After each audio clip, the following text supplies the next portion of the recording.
दंतेवाड़ा में नक्सलियों ने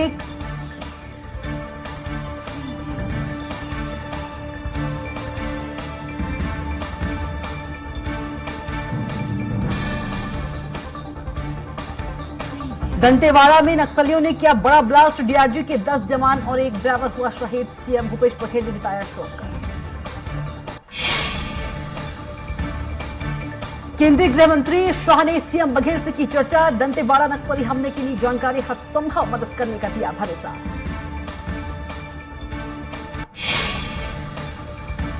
उत्तराखंड के कैबिनेट मंत्री चंदन राम दास का निधन। बागेश्वर के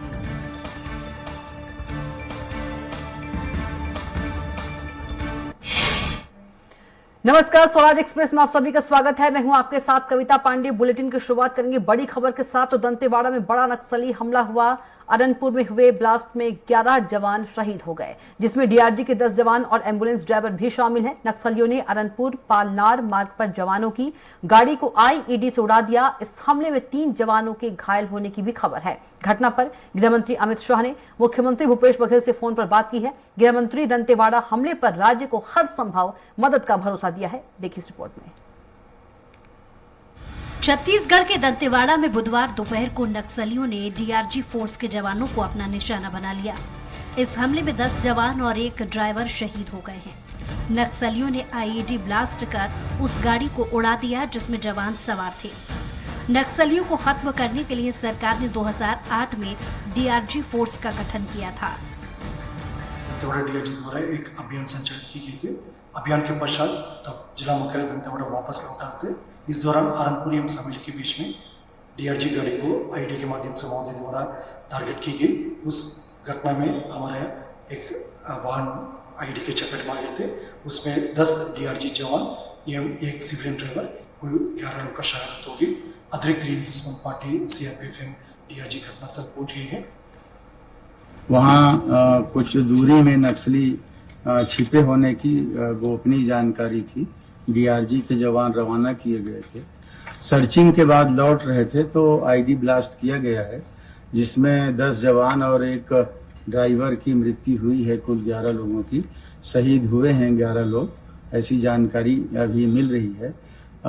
एक्स्ट्रा फोर्स, सपोर्टिंग फोर्स रवाना कर दिया गया है।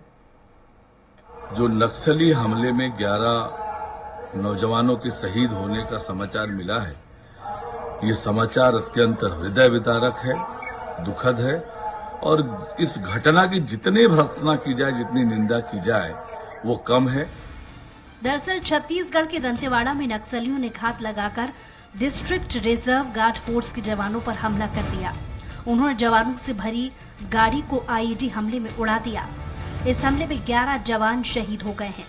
इनमें 10 डीआरजी के जवान और एक ड्राइवर है।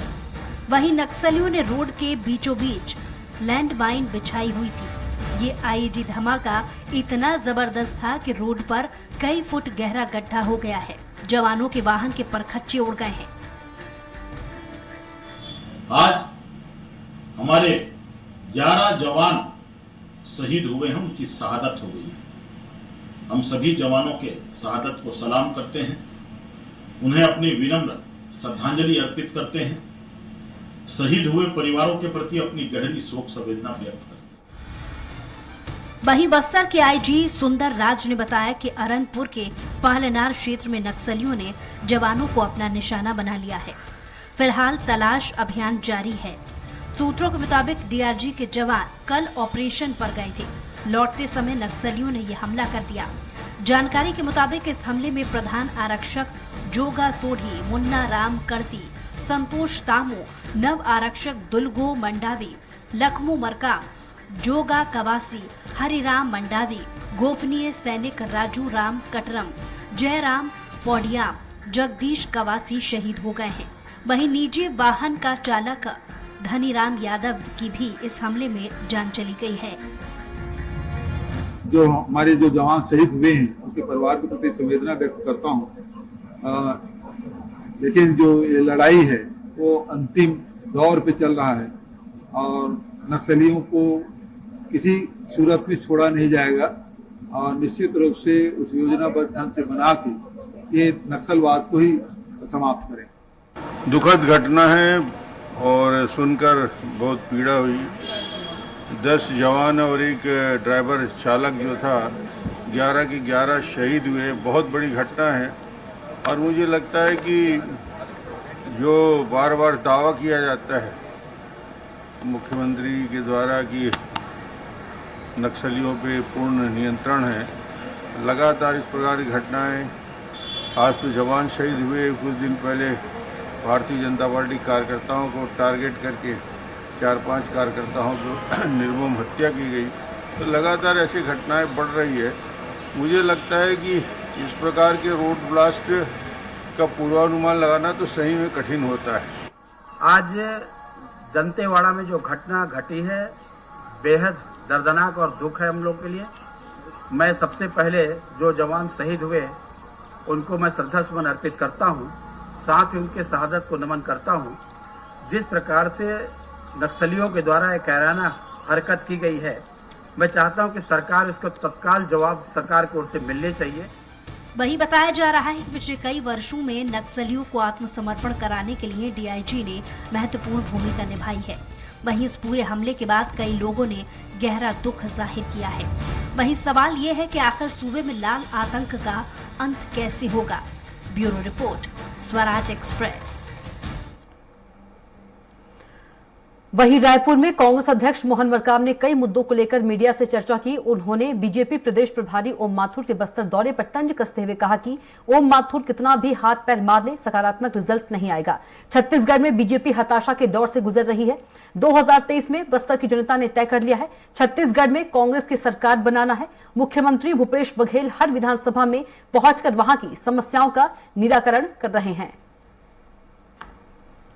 छत्तीसगढ़ की बस्तर की जनता ने तय कर लिया है 2023 में फिर से कांग्रेस की सरकार बनना तय है। हमारी सरकार, माननीय मुख्यमंत्री भूपेश बघेल जी की सरकार लगातार हर विधानसभा का दौरा कर रहे हैं।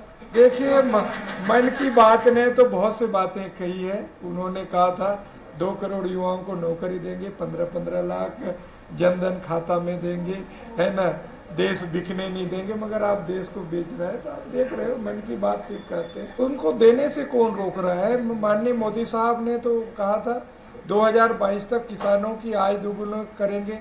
क्या देश के किसानों की आय दोगुनी हुई? कि आप देखो अन्य प्रदेशों में किसान आत्महत्या करने के लिए मजबूर है। हमारी सरकार की सोच है, अन्नदाताओं के साथ है। किसानों का आय बढ़ाने के लिए हमारी सरकार ने काम किया। वहीं जबलपुर में उच्च शिक्षा मंत्री मोहन यादव ने कहा कि कर्नाटक के विधानसभा चुनाव में बीजेपी की जीत होगी, वहीं वह दोबारा कर्नाटक की सत्ता में काबिज होगी। कर्नाटक की जनता भाजपा के साथ है। सीएम शिवराज राष्ट्रीय नेतृत्व के साथ प्रचार कर रहे हैं। मिल रहा है आपकी जानकारी, और मुझे पूरा भरोसा है कि जिस प्रकार से कर्नाटक में हमारी पार्टी लगी है, हमारे राष्ट्रीय अध्यक्ष लगे हैं, हमारे राष्ट्रीय नेतृत्व लगे हैं, माननीय प्रधानमंत्री की रैली हुई, माननीय अमित शाह जी दौरा कर रहे हैं, और जनता का जो प्रतिसाद मिल रहा है, आपकी जानकारी के लिए कि दक्षिण में ही हमारी सरकार सफलता के साथ चली है, और दक्षिण में ये एक तरह से कर्नाटक दोबारा हमारी सत्ता में आ रहा है, और कई और राज्यों में हमारी पेड़ बढ़ने जा रही है। वहीं केंद्रीय गृह मंत्री अमित शाह के कर्नाटक में दिए गए बयान पर मुख्यमंत्री भूपेश बघेल ने पलटवार किया है। सीएम ने कहा कि कर्नाटक में जाकर अमित शाह वहां की जनता का अपमान कर रहे हैं। कर्नाटक में 40% वाली सरकार की चर्चा है कि, लेकिन उस पर अमित शाह मौन है। आरक्षण की बात है तो गैर भाजपा शासित राज्य में राज्यपाल बिल रोक कर रखे हैं, यहां भी वैसी स्थिति है। सुप्रीम कोर्ट का भी निर्देश आ गया है, तो उम्मीद की जानी चाहिए कि बिल पर हस्ताक्षर होगा। केंद्र सरकार को एक निर्देश देना चाहिए, क्योंकि राज्यपाल की नियुक्ति वही करती है।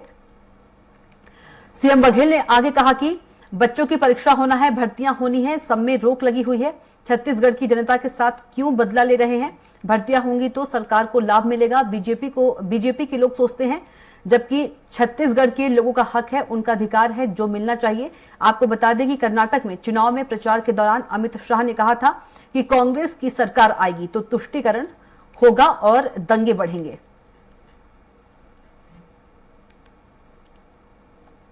कर्नाटक में जाके वो कर्नाटक की जनता का अपमान कर रहे हैं। दूसरी बात ये है कि उस सरकार को 40% कमीशन की सरकार कही जाती है, उसके बारे में अमित शाह मौन है। और आरक्षण की बात है तो आरक्षण तो अभी सुप्रीम कोर्ट का भी हो गया कि जितना जल्दी हो वापस करना है, कि जनता से जुड़े हुए मुद्दे को, वो जो बिल यदि पारित है तो उसे राज्य सरकार को हस्ताक्षर करके देना चाहिए। हमको दे दे तो बच्चों की अभी परीक्षा एग्जामिनेशन होना है, भर्तियां होना है, तो सब में रोक लगा हुआ है। तो ये छत्तीसगढ़ की जनता के साथ क्यों उसके बदला क्यों ले रहे हैं?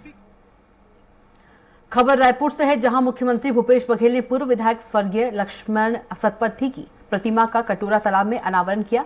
उन्होंने स्वर्गीय श्री सतपथी के व्यक्तित्व को आज की युवा पीढ़ी के लिए प्रेरणादायक बताया। सीएम बघेल ने कहा कि लक्ष्मण जी की दबंग और आमजनों के हित के लिए सत्य निष्ठा से काम करने की कार्यशैली लोगों के मन मस्तिष्क में चिरस्थायी है। उनके बच्चों की शिक्षा के लिए किए गए काम आज भी प्रासंगिक है। मुख्यमंत्री ने उनकी प्रतिमा पर माल्यार्पण कर उन्हें श्रद्धांजलि अर्पित की। ऐसे राजनेता जो बात दिल में है वही जुबान, और खरी खरी बात कहने में सतपथी जी की कोई सानी नहीं, कोई मुकाबला नहीं। हमेशा वो अपने बात दृढ़ता के साथ, मजबूती के साथ रखते थे। सामने चाहे कितना भी बड़े व्यक्ति क्यों न हो, वो डरते नहीं थे, झिझकते नहीं थे। और ऐसे राजनेता की मूर्ति की स्थापना आज हम लोगों ने किया। वहीं जबलपुर पहुंचे कांग्रेस के वरिष्ठ नेता अरुण यादव का बयान सामने आया है। उन्होंने दावा किया है कि कर्नाटक में 2/3 बहुमत से कांग्रेस की सरकार बनेगी। उन्होंने कहा कि राहुल गांधी और सोनिया गांधी की सभा में कर्नाटक में उमड़ा जनसैलाब कांग्रेस की सरकार बनने के संकेत दे रहा है।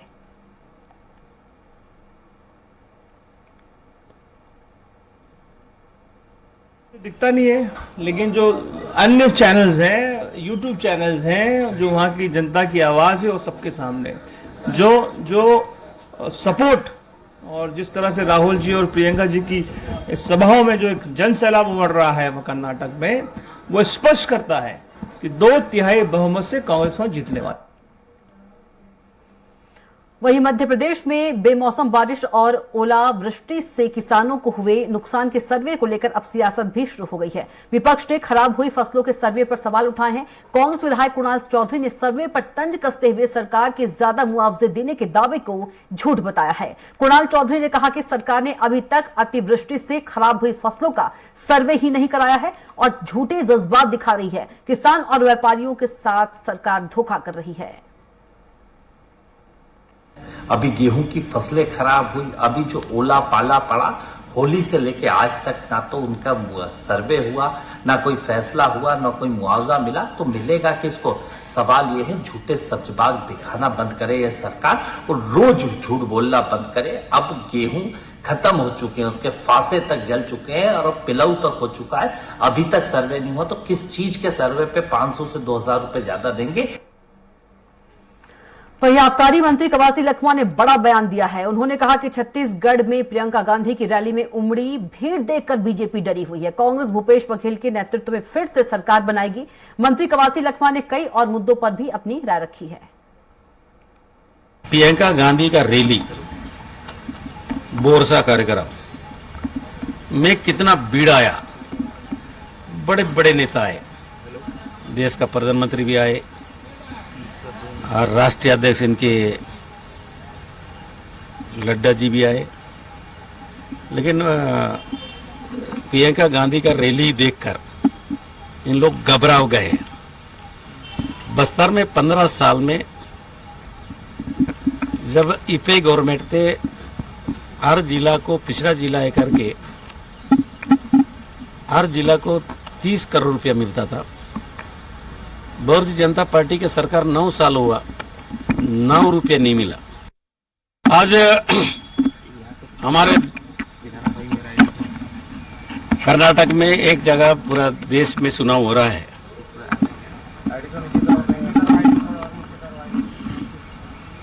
हमारा हाईकमान खड़गे साहब ने, रेणुगोपाल ने, माननीय मुख्यमंत्री ने मेरे को जिम्मेदारी दिए हैं कि धारवाड़ जिला पूरा लोकसभा 15-16 सीट में मेरे को आज बार नियुक्ति किया है।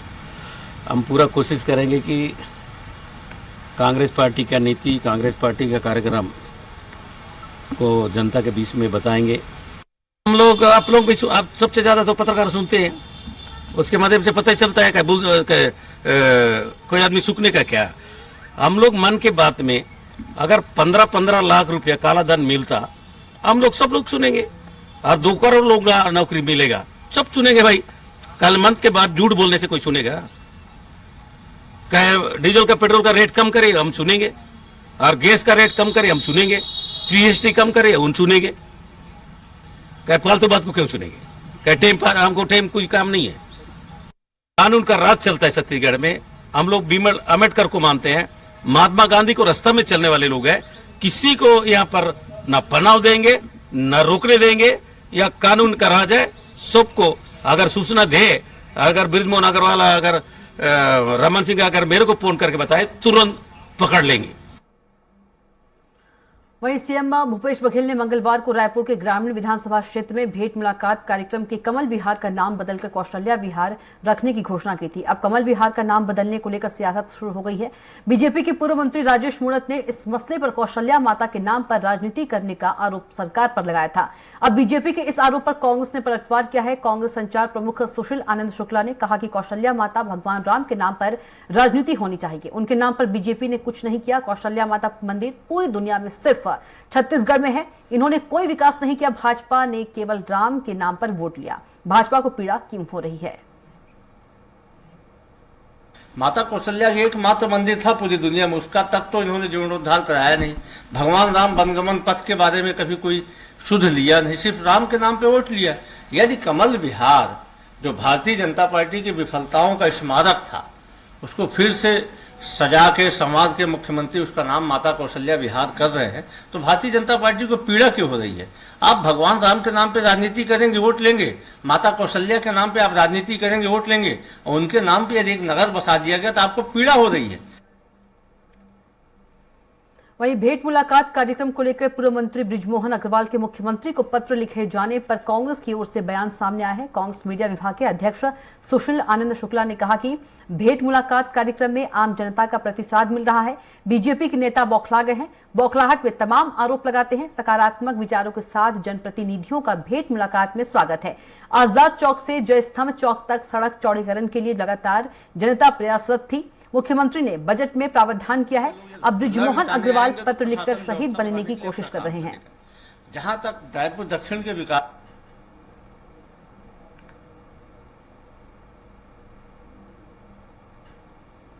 देखिए भेंट मुलाकात कार्यक्रम से जिस प्रकार जनता का प्रतिसाद मिल रहा है, उसके बाद में भारतीय जनता पार्टी के नेता बौखला गए हैं। और बौखलाहट में इस प्रकार के तमाम अनर्गल आरोप लगाते हैं। वो मुख्यमंत्री आम जनता से मिल रहे हैं, कोई भी जनप्रतिनिधि आए, अपने उसके सकारात्मक विचार है, उसका स्वागत है। अब भारतीय जनता पार्टी के लोग यदि हुल्लड़ मचाने आएंगे तो प्रशासन व्यवस्था बनाने के लिए अपना काम करेगा। जहां तक रायपुर दक्षिण के विकास कार्य का सवाल है, तो पिछले 15 राज्य बनने के बाद से बृजमोहन अग्रवाल वहां के विधायक हैं, आज तक उन्होंने कुछ क्यों नहीं किया? अपने विधायक रहते 15 साल तक मंत्री रहते, उन्होंने कुछ नहीं किया, तभी तो आज उन्हें विकास कार्य करने के लिए मुख्यमंत्री को चिट्ठी लिखने की जरूरत पड़ रही है। आजाद चौक से जयस्तंभ चौक तक सड़क चौड़ीकरण के लिए लगातार जनता प्रयासरत थी। बृजमोहन अग्रवाल मंत्री थे, विधायक थे, कभी ध्यान क्यों नहीं दिया?